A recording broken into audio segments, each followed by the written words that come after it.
بسم اللہ الرحمن الرحیم۔ آج موضوع گفتگو ہے حضرت خواجہ معین الدین چشتی اجمیری رحمۃ اللہ تعالی علیہ۔ اس موضوع کا آغاز حضور علیہ الصلاۃ والسلام کی شان میں ایک ربائی سے کرتے ہیں۔ وہ راہیں اب تک سجی ہوئی ہیں، وہ راہیں اب تک سجی ہوئی ہیں، دلوں کا کعبہ بنی ہوئی ہیں۔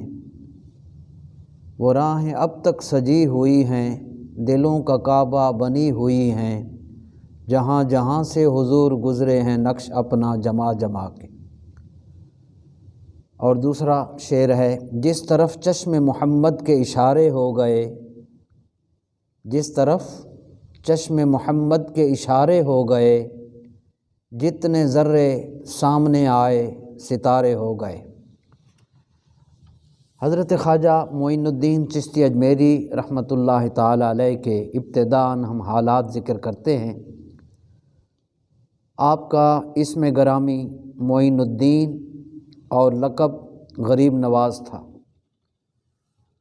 آپ کی ولادت خراسان کے علاقہ سجستان بمقام سنجر 537 ہجری کو 537 ہجری کو ہوئی، اور آپ کا وصال 6 رجب بروز پیر 633 ہجری 96 سال کی عمر میں ہوا۔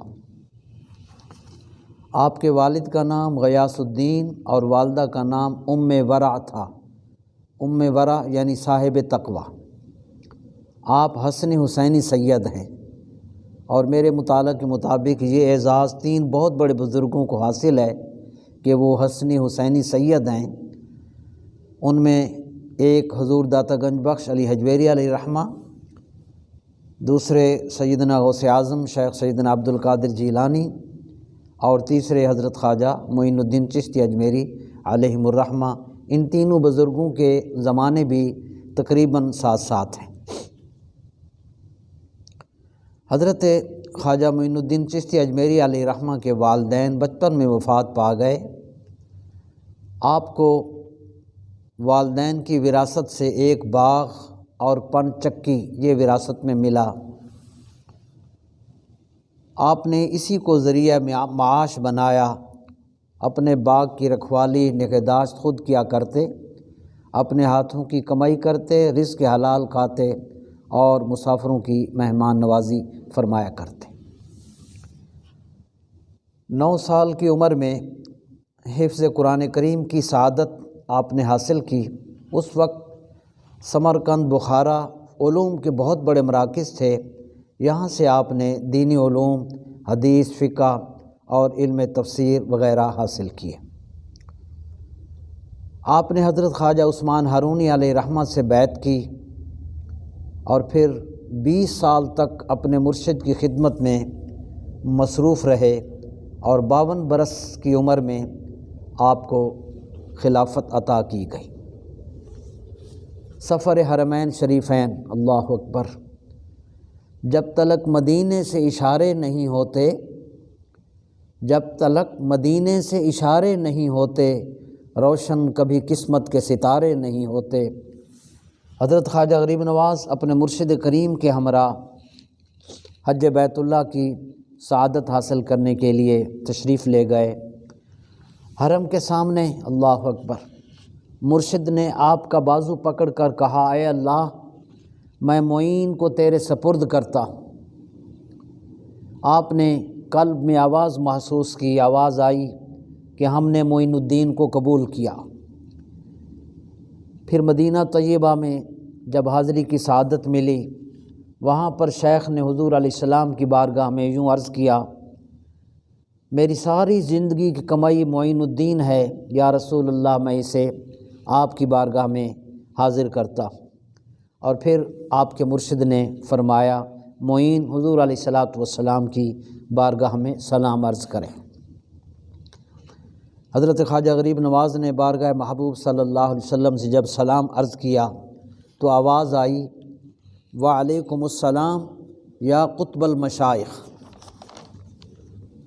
اسی وجہ سے آپ کو نائب رسول، سلطان الہند، عطائے رسول کے لقب سے نوازا گیا اور بارگاہ رسالت مآب سے سرزمین ہندوستان اور اجمیر کو تبلیغ دین کا مرکز بنانے کا آپ کو حکم ملا، اور بشارت ملی کہ تیرے وجود سے کفر کا اندھیرا دور ہوگا اور اسلام کا نور ہر سو پھیلے گا۔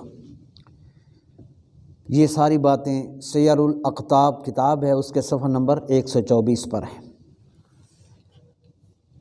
آپ نے اجمیر شریف کے لیے مکہ معظمہ سے جو سفر کیا تو بغداد شریف، پھر ہمدان، تبریز، اصفہان اور پھر افغانستان کے راستے لاہور پہنچے اور حضور سیدنا داتا گنج بخش فیض عالم رحمۃ اللہ علیہ کے مزار پر حاضر ہوئے اور وہاں آپ نے اعتکاف کیا۔ حجرہ اعتکاف داتا صاحب رحمۃ اللہ علیہ کے قدموں کی سمت آج بھی موجود ہے۔ حضرت خواجہ معین الدین چشتی اجمیری رحمۃ اللہ علیہ کو داتا صاحب رحمۃ اللہ علیہ کے مزار پر انوار سے جو کچھ فیض ملا، آپ نے اس کا اظہار اس شعر میں کر دیا جو اس وقت ضرب المثل بن چکا اور حضرت داتا صاحب رحمۃ اللہ علیہ کے معتقدین کی زبان پر جاری ہے، اور یہ شعر دربار شریف میں لکھا ہوا ہے۔ گنج بخش فیض عالم مظہر نور خدا، گنج بخش فیض عالم مظہر نور خدا، ناقصاں را پیر کامل کاملاں را رہنما۔ حضرت خواجہ غریب نواز علیہ رحمہ جب اجمیر شریف پہنچے تو وہ علاقہ، خطہ سیاسی سرگرمیوں کا مرکز تھا۔ اللہ اکبر۔ رائے پتھورا، اس نے آپ کی سخت مخالفت کی جو یہاں کا حاکم تھا، اور اس نے حضرت خواجہ کو مغلوب کرنے کی سخت کوششیں کیں، کبھی حملہ کرا کے، کبھی جادو کے ذریعے، لیکن ناکام ہوا۔ حضرت خواجہ غریب نواز علیہ رحمہ نے پیش گوئی فرمائی کہ ہم نے اس راجہ کو زندہ حالت میں مسلمان مجاہدوں کے ہاتھوں میں دے دیا۔ چنانچہ 588 ہجری میں شہاب الدین غوری غزنی سے ہندوستان پر حملہ آور ہوا اور راجہ کو اس نے زندہ گرفتار کر لیا۔ اس گرفتاری سے کفر کی آخری رکاوٹ دور ہو گئی، تو پھر وہ جو اجمیر تھا وہ اجمیر شریف بن گیا، اور آپ کی تبلیغی کوششیں رنگ لائیں۔ رسول اللہ صلی اللہ علیہ وسلم کی بشارت کا عملی ثبوت سامنے آیا۔ وہ خطہ ہندوستان جس پر کسی نبی اور پیغمبر نے ابھی تک قدم نہ رکھے تھے، اور یہ خطہ توحید و رسالت کے نور سے ابھی تک محروم چلا آ رہا تھا، بس اولاد رسول کے ایک فرد نے 90 لاکھ انسانوں کو کلمہ پڑھا کر مسلمان کر دیا۔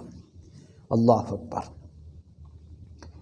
سلطان التمش کے دور میں آپ کا وصال ہوا، اور وصال کے وقت لوگوں نے دیکھا کہ حضرت خواجہ غریب نواز علیہ رحمہ کی پیشانی پر لکھا تھا حبیب اللہ مات فی حب اللہ، جس کا ترجمہ ہے اللہ کا دوست اللہ کی محبت میں فوت ہوا۔ متحدہ ہندوستان کے برطانوی وائسرائے لارڈ کرزن نے جب اجمیر میں حضرت خواجہ غریب نواز علیہ رحمہ سے لوگوں کی عقیدت کے مناظر دیکھے تو بے ساختہ اس کے منہ سے نکلا، اجمیر میں خواجہ کی قبر کروڑوں ہندوستانیوں کے دلوں پر حکومت کر رہی ہے۔ بس ایسے ہی مقبولان بارگاہ کے لیے حضرت سلطان باہو علیہ رحمہ نے بجا فرمایا کہ میں قربان انہاں تھی باہو، قبر جنہاں دی جیوے ہو۔ اللہ اکبر۔ انشاءاللہ یہ محبتیں تا قیامت اہل ایمان کے دلوں کو زندہ رکھیں گی، آمین۔ آپ کے چند ارشادات ہیں جو قرآن و سنت کا خلاصہ ہیں، اور عصر حاضر میں وہ روشنی کا مینار ثابت ہوں گے۔ فرمایا اس سے بڑھ کر کوئی گناہ نہیں، نمبر 1، اس سے بڑھ کر کوئی گناہ نہیں کہ مسلمان بھائی کو بلا وجہ ستایا جائے۔ نمبر 2، 5 چیزوں کو احتراماً دیکھنا عبادت ہے: قرآن مجید، کعبۃ اللہ، عالم دین، مرشد اور والدین کو۔ فرماتے ہیں میں نے اپنے پیر و مرشد سے سنا، یہ نمبر 3، فرماتے ہیں میں نے اپنے پیر و مرشد سے سنا ہے جس میں 3 خوبیاں پائی جائیں تو سمجھ لو اللہ اسے دوست رکھتا ہے، یعنی وہ اللہ کا مقرب اور اللہ کا ولی کامل ہے۔ نمبر 1، سخاوت دریا جیسی، شفقت سورج جیسی، اور تواضع انکساری زمین جیسی۔ یہ ساری باتیں دلیل العارفین میں پڑھیں۔ اللہ تعالی ہم سب کو ایسے مقبولان بارگاہ سے وابستہ رکھے اور قیامت کے دن ہمارا حشر ان کے قدم میں فرمائے۔ آمین۔ وآخر دعوانا الحمد للہ رب العالمین۔